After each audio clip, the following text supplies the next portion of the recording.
नमस्कार दोस्तों स्वागत है आप लोग का आपके अपने यूट्यूब चैनल हिंदी साहित्य वाला पे। और आज हम लोग आचार्य शुक्ल जी के जो हिंदी साहित्य का इतिहास है उसमें हम लोग आधुनिक काल काव्य खंड से प्रकरण नंबर 3 से संबंधित महत्वपूर्ण बिंदु को देखेंगे। एक बार आप लोगों को याद दिलाना चाहेंगे कि इससे पहले हम लोगों ने प्रकरण फर्स्ट और प्रकरण सेकेंड को पढ़ा था और उसी क्रम में ये नेक्स्ट प्रकरण है जिसका नाम है नई धारा द्वितीय उत्थान और इसका समय माना गया है जो 1950 से 1975। ठीक है, तो हम लोग इस टॉपिक से संबंधित कुछ महत्वपूर्ण नोट्स तैयार करेंगे, महत्वपूर्ण लाइन को देखेंगे जो परीक्षा की दृष्टि से बहुत महत्वपूर्ण है। तो चलिए आज की क्लास शुरुआत करते हैं। जो सबसे पहली पंक्ति है, देख सकते हैं आप लोग कि इस प्रकरण में मुख्यतः दो प्रकार के कवियों का वर्णन किया गया है। तो आइए देखते हैं वो कौन कौन से प्रकार है या किस किस कैटेगरी में बांट के किन कवियों को रखा गया है। जैसे पहला है कि द्विवेदी मंडल के कवि जिन्होंने द्विवेदी जी के प्रोत्साहन से अथवा उनके आदर्श के अनुकूल रचनाएं की। जैसे द्विवेदी जी के अनुसार उन्होंने रचनाएं की, जिनमें शामिल कवि हैं पंडित अयोध्या सिंह उपाध्याय हरिऔध जिनको कहते हैं, पंडित महावीर प्रसाद द्विवेदी, मैथिली शरण गुप्त, पंडित रामचरित उपाध्याय, पंडित गिरधर शर्मा जिनको नवरत्न के नाम से भी जानते हैं, और आगे है लोचन प्रसाद पांडे। ठीक है, तो ये पहले कैटेगरी के कवि हैं। जो दूसरी कैटेगरी में बांटे गए थे उनमें द्विवेदी मंडल के बाहर के कवि के संबंध में शुक्ल जी लिखते हैं कि द्विवेदी जी के प्रभाव से हिंदी काव्य ने जो स्वरूप प्राप्त किया है उनके अतिरिक्त और उनके रूपों में भी भिन्न भिन्न कवियों की काव्य धारा चलती रही। कई एक बहुत अच्छे कवि अपने अपने ढंग पर सरस और प्रभावपूर्ण कविता करते रहे, जिनमें मुख्यतः है या मुख्य रूप से है तो उनका नाम देखिए राय देवी प्रसाद पूर्ण। नेक्स्ट नाम है पंडित नाथूराम शंकर शर्मा, पंडित गया प्रसाद शुक्ल स्नेही जिनको नाम से जानते हैं, और पंडित राम नरेश त्रिपाठी, स्वर्गीय लाला भगवान दीन, उसके बाद पंडित रूप नारायण पांडे और पंडित सत्यनारायण कविरत्न। तो ये दो धाराएं थी दोस्तों प्रकरण नंबर 3 में जो शुक्ल जी अलग अलग बताए हैं दोनों कवियों के बारे में कि एक थे जो द्विवेदी मंडल में थे और एक उनसे बाहर के कवि, और उनका हम लोग नाम भी देखे। चलिए आगे बढ़ते हैं और एक एक करके जो महत्वपूर्ण कवि है इस प्रकरण में उनको देखते हैं। तो सबसे पहला जो नाम आता है श्रीधर पाठक। ठीक है, प्रकरण नंबर 3 में जो सबसे पहला नाम आता है जो महत्वपूर्ण है परीक्षा की दृष्टि से वो है श्रीधर पाठक। इनके बारे में हम लोग कुछ महत्वपूर्ण देखेंगे चीज़ें। जैसे खड़ी बोली की कविताओं की अपेक्षा पाठक जी की ब्रज भाषा की कविताएं भी अधिक सरस, हृदय ग्राहणी और इनकी मधुर स्मृति को चिरकाल तक बनाए रखने वाली है।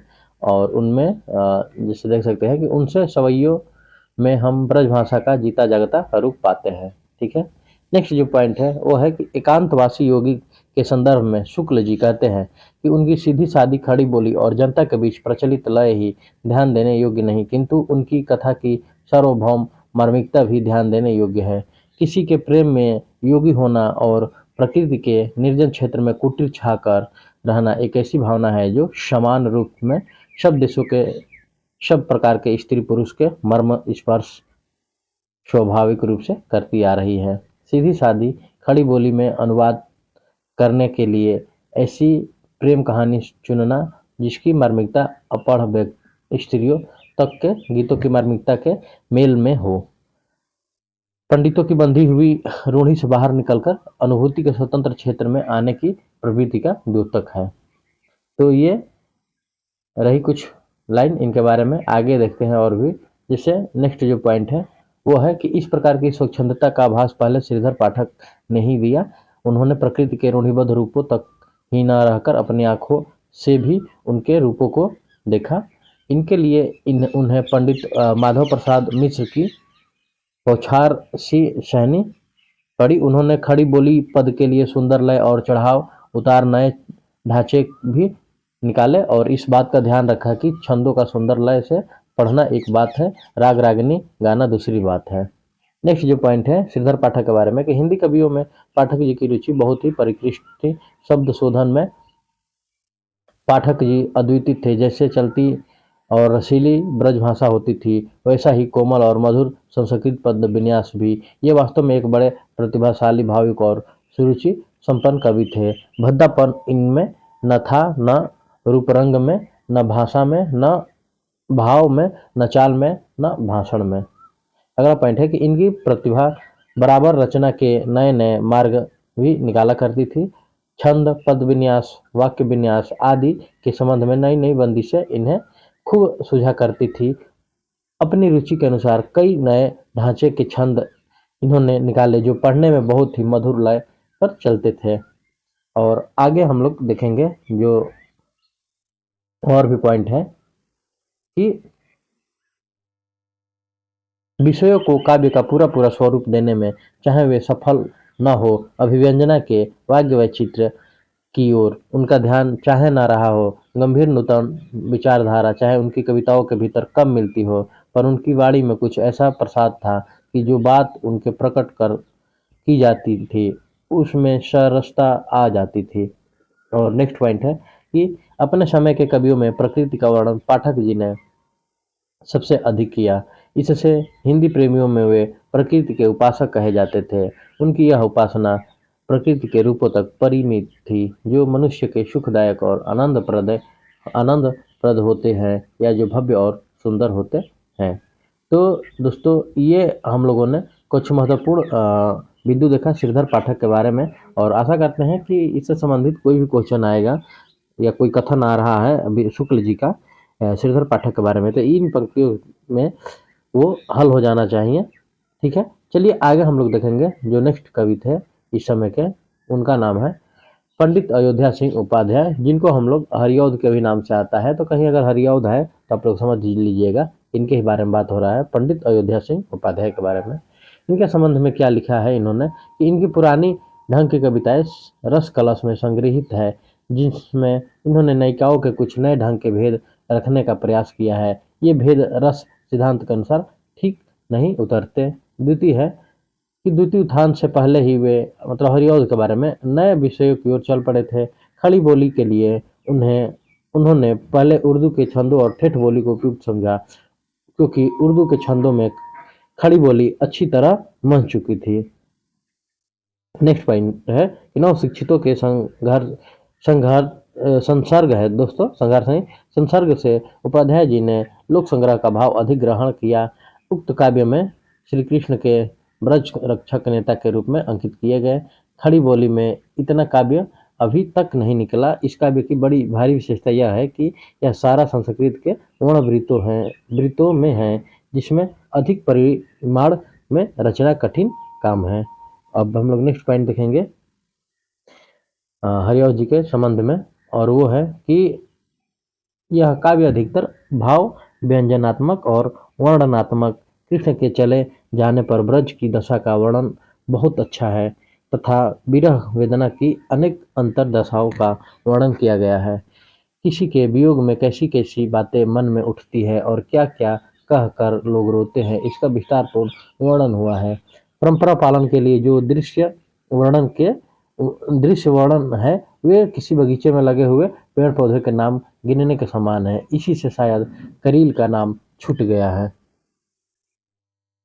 नेक्स्ट पॉइंट है कि इनकी मतलब प्रिय प्रवास कथा वस्तु एक महाकाव्य क्या अच्छे प्रबंध काव्य के लिए अपर्याप्त है, अतः प्रबंध काव्य के सब अवयव इसमें कहाँ आ जा सकते हैं। और नेक्स्ट जो पॉइंट है कि उपाध्याय जी ने संस्कृत पद विन्यास के अनेक उपसर्गों से लदा तथा मंजू मजूल पिसल आदि से चुना हुआ होता है। उपाध्याय जी कोमलकांत पदावली को कविता का सब कुछ नहीं तो बहुत कुछ समझते हैं। उन्होंने अपने इस काव्य मतलब परिप्रवास में कई जगह संस्कृत शब्दों की ऐसी लंबी बांधी है, हिंदी को है, था, किया, दिया, ऐसी दो एक क्रियाओं के बीच सिमटकर रह जाना पड़ा है। यह सर्वत्र बात नहीं है। ठीक है, तो ये कुछ पॉइंट्स थे हरिऔध जी के बारे में। अब हम लोग नेक्स्ट जो नाम आता है पंडित महावीर प्रसाद द्विवेदी, जो बहुत ही महत्वपूर्ण है, उनके संदर्भ में कुछ बिंदु देखेंगे। चलिए आगे बढ़ते हैं। जैसे पहला पॉइंट है कि उनके द्वारा स्थिर की गई पद रचना की प्रणाली पर मराठी साहित्य एवं विलियम वर्dsworth का प्रभाव रहा। मराठी साहित्य से उनका परिचय था, जिसके कारण उनका प्रभाव उन पर बहुत कुछ पड़ा। मराठी कवियों में अधिकतर अधिकतर संस्कृत के वृत्तों का व्यवहार होता है। पद विन्यास भी प्रायः गद्य का सा रहा। बंग भाषा की सी कोमलकांत पदावली उनमें नहीं पाई जाती है। इसी मराठी के नमूने पर द्विवेदी जी ने हिंदी में पद रचना शुरू की। नेक्स्ट पॉइंट है कि हिंदी में परंपरा से व्यवहारिक छंदों के स्थान पर संस्कृत के वृत्तों का चलन हुआ, जिसके कारण संस्कृत पदावली का समावेशन बढ़ने लगा। वर्dsworth के गद्य और पद की भाषा एक ही होनी चाहिए सिद्धांत का प्रभाव भी पड़ा। नेक्स्ट है, उनका जोर इस बात पर रहता था कि कविता बोलचाल की भाषा में होनी चाहिए। बोलचाल के उनका मतलब ठेठ या हिंदुस्तानी का नहीं रहता था, पर गद्य की व्यवहारिक भाषा का रहता था। परिणाम यह हुआ कि उनकी भाषा बहुत अधिक गद्यवत हो गई और साथ ही द्विवेदी जी सरस्वती पत्रिका द्वारा बराबर कविता में बोलचाल की सीधी सादी भाषा का आग्रह करते रहे, जिससे इतिवृत्तात्मक मैटर ऑफ फैक्ट्स पदों का खड़ी बोली में ढेर लगने लगा। तो ये कुछ पॉइंट्स है। आगे हम चलिए देखते हैं, जैसे जो ये बिंदु है कि उनकी अधिकतर कविताएं इतिवृत्तात्मक हुई। उनमें वह लाक्षणिकता, वह चित्रमयी भावना और वह वक्रता बहुत कम पाई जो इस संचार की गति को तीव्र और मन को आकर्षित करती है। यद्यपि हिंदी के कुछ चलते छंदों में उन्होंने बहुत सी कविताएं रची। आइए आगे अब हम लोग बढ़ते हैं और जो नेक्स्ट आते हैं राइटर, उनका नाम है मैथिली शरण गुप्त। ठीक है, इनके बारे में आप लोग वाकिफ ही होंगे, तो चलिए या रूबरू होंगे। तो आइए हम लोग इनके बारे में कुछ चीज़ें देखते हैं। जैसे मैथिली शरण गुप्त के बारे में बिंदु है कि गुप्त जी की ओर से पहल हिंदी प्रेमियों का सबसे अधिक ध्यान खींचने वाली उनकी भारत भारती निकली, जो इनकी रचना थी। इसमें मुसदस हाली के ढंग पर भारतीयों या हिंदुओं की भूत और वर्तमान दशाओं का क्षमता दिखाई गई। भविष्य निरूपण का प्रयत्न नहीं है। यद्यपि काव्य की विशिष्ट पदावली, रसात्मक चित्रण, वाग्य वैचित्र्य इत्यादि का विधान इनमें न था, पर हिंदी बीच में मार्मिक तथ्यों का समावेश बहुत साफ और सीधी सादी भाषा में होने से यह पुस्तक स्वदेश की ममता से पूर्ण नव युवकों को बहुत प्रिय हुई। इनसे हिंदी कविता के लिए खड़ी बोली की उपयुक्तता अच्छी तरह सिद्ध कर दी थी। चलिए आगे हम लोग देखते हैं नेक्स्ट पॉइंट कि यद्यपि गुप्त जी जगत और जीवन के व्यक्त क्षेत्र में महत्व और सौंदर्य का दर्शन करने वाले तथा अपने राम को लोक के बीच अधिष्ठित देखने वाले कवि हैं, पर छायावादी रहस्यवाद कविताओं से प्रभावित हो कुछ गीत इन्होंने रहस्यवादियों के स्वर में गाए, जो झंकार में संग्रहित है, पर असीम के प्रति उत्कंठा और लंबी चौड़ी वेदना का विचित्र प्रदर्शन गुप्त जी की अंतः प्रेमी प्रेरित प्रवृत्ति नहीं है। आगे चलिए देखते हैं। आगे जो नेक्स्ट पॉइंट है कि गुप्त जी वास्तव में सामंजस्यवादी कवि, प्रतिक्रिया या प्रदर्शन करने वाले, मद में झूमने वाले कवि नहीं, सब प्रकार की उच्चता से प्रभावित होने वाला हृदय उन्हें प्राप्त है। प्राचीन के प्रति पूज्य भाव और नवीन के प्रति उत्साह दोनों इनमें है। नेक्स्ट पॉइंट क्या कहते हैं गुप्त जी के बारे में शुक्ल जी कि गुप्त जी की प्रतिभा की सबसे बड़ी विशेषता है कालानुसरण की क्षमता, अर्थात उत्तरोत्तर बदलती हुई भावनाओं और काव्य प्रणालियों को ग्रहण करते चलने की शक्ति। इस दृष्टि से हिंदी भाषी जनता के प्रतिनिधि कवि ये निसंदेह कहे जा सकते हैं। भारतेंदु के समय में स्वदेश प्रेम की भावना जिस रूप में चली आ रही थी, उनका विकास भारत भारती में मिलता है। नेक्स्ट पॉइंट है कि साकेत और यशोधरा इनके दो बड़े प्रबंध हैं। दोनों में उनके काव्य का तो पूरा विकास दिखाई पड़ता है, पर प्रबंधत्व की कमी है। साकेत की रचना तो मुख्यतः इस उद्देश्य से हुई कि उर्मिला काव्य की उपेक्षिता न रह जाए। इसमें वर्णित वियोग वर्णन के भीतर कवि ने पुरानी पद्धति के अलंकारिक चमत्कारपूर्ण पद तथा आजकल की नई रंगत की वेदना और लाक्षणिक वैचित्र्य वाले गीत दोनों रखे हैं। चलिए आगे बढ़ते हैं और आगे देखते हैं हम लोग।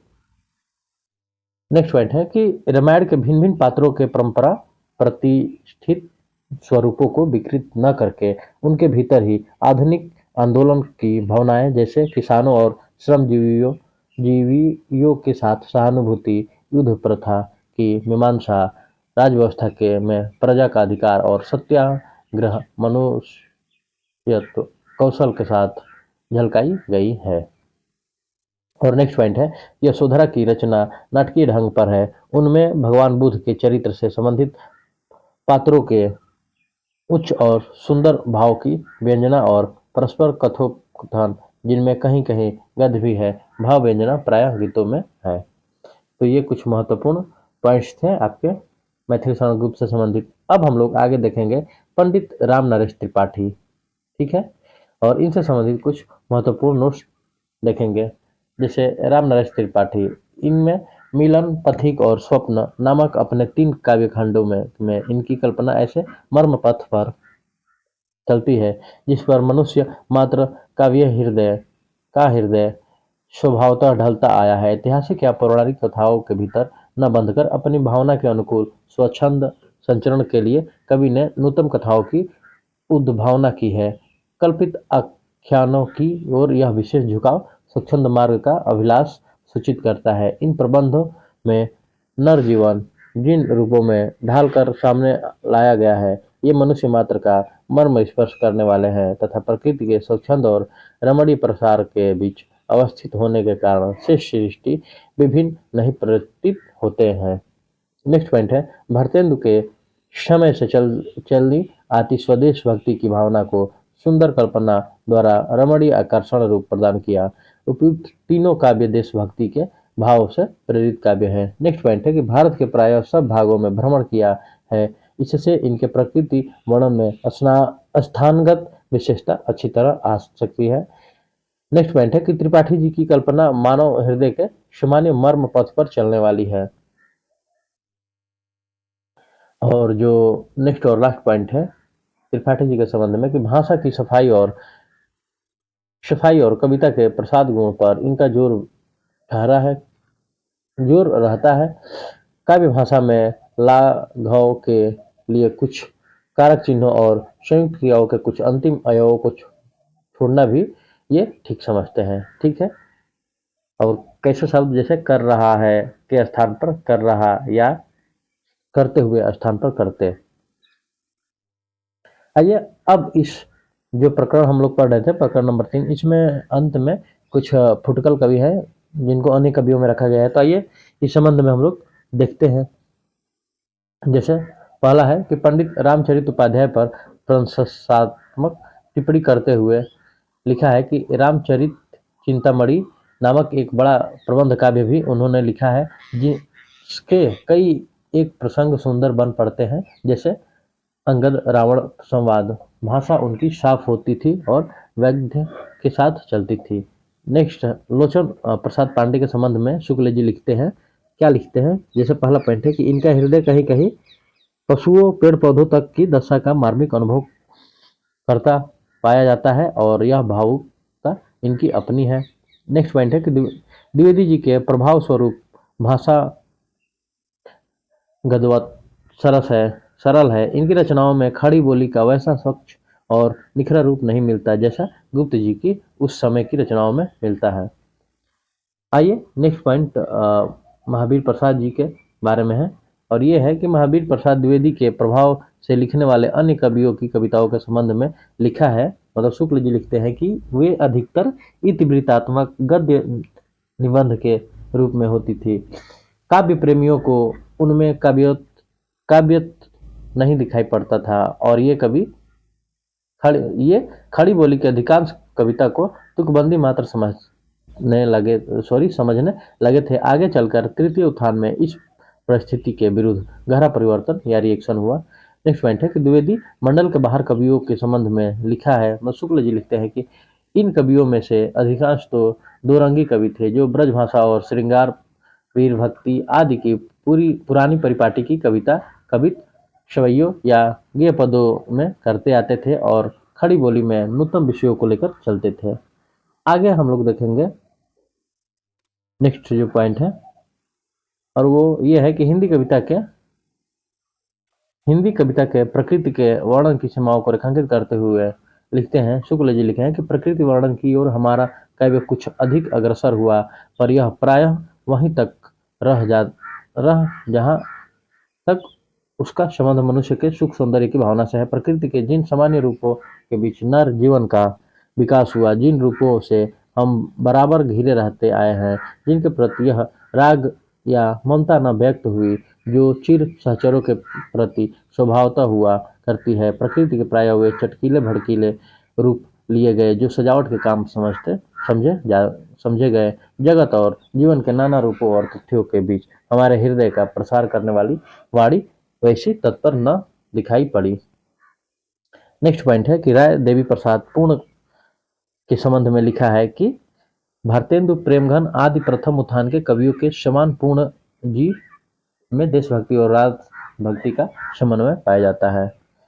आगे हम लोग देखेंगे नेक्स्ट जो पॉइंट है कि उनकी मतलब नाथूराम शंकर शर्मा के बारे में लिखते हैं कि पदावली कुछ उदंडता लिए होती है। इसका कारण यह है कि उनका संबंध आर्य समाज से रहा है, जिससे अंधविश्वास और सामाजिक कुरीतियों के उग्र विरोध की प्रवृत्ति बहुत दिनों तक जागृत रही। उसी अंतर्वृत्ति का आभास उनकी रचनाओं में दिखाई पड़ता है।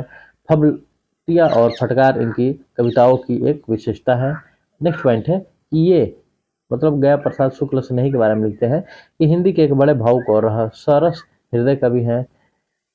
नेक्स्ट है कि लाला भगवान दिन खड़ी बोली में वीरों के चरित्र को लेकर बोलचाल की कड़कड़ाती भाषा में जो शीली रचना की है, श्रृंगार और भक्ति और श्रृंगार के पुराने ढंग की कविताओं में उक्ति चमत्कार वे अच्छा लाते थे। आइए अब हम लोग आगे बढ़ेंगे और पंडित सत्यनारायण कवि रत्न के संबंध में लिखते हैं शुक्ल जी। पहला पॉइंट है कि रीतिकाल के कवियों की परंपरा पर न चलकर वे या तो भक्ति काल के कृष्ण भक्त कवियों के ढंग पर चले हैं अथवा भारतेंदु काल की नूतन कविता की प्रणाली पर। ब्रजभूमि, ब्रजभाषा और ब्रजपति का प्रेम उनके हृदय की संपत्ति थी। ब्रज के अतीत दृश्य उनकी आंखों में फिरा करते थे। और नेक्स्ट पॉइंट है कि उन्होंने जीती जागती ब्रजभाषा लिखी है। उनकी ब्रजभाषा उसी स्वरूप में बंधी न रहकर जो काव्य परंपरा के भीतर पाया जाता है, बोलचाल के चलते रूपों को लेकर चली है। बहुत से ऐसे शब्दों और रूपों का उन्होंने व्यवहार किया है जो परंपरागत काव्य भाषा में नहीं मिलते हैं। तो आज हम लोगों ने प्रकरण नंबर 3 को समाप्त किया, ठीक है, और उससे संबंधित कुछ महत्वपूर्ण बिंदु भी। नेक्स्ट क्लास में हम लोग प्रकरण नंबर 4 पे बात करेंगे, आधुनिक काल काव्यखंड पे। उसके बाद जैसे समाप्त हो जाएगा ये प्रकरण नंबर 4, तो उसके बाद आधुनिक काल काव्यकांड समाप्त हो जाएगा। उसके बाद हम लोग नेक्स्ट जो होगा आधुनिक काल गद्य खंड को शुरू करेंगे और उसमें जितने प्रकरण है उसको समाप्त करेंगे। उसके बाद लगभग हम लोग की आचार्य रामचंद्र शुक्ल जी की बुक समाप्त हो जाएगी। उसके बाद हम लोग रिवीजन करेंगे और भी चीज़ें देखेंगे। तो चलिए दोस्तों, आज के लिए इतना ही रखते हैं। आप लोग को वीडियो अच्छी लगी हो और हमारे चैनल पर नए हो तो आप लोग चैनल को लाइक, सब्सक्राइब और शेयर कीजिए, ठीक है। तो मिलते हैं आप लोगों से नेक्स्ट वीडियो में ऐसे ही महत्वपूर्ण नोट्स लेकर। तो आज के लिए इतना ही, धन्यवाद।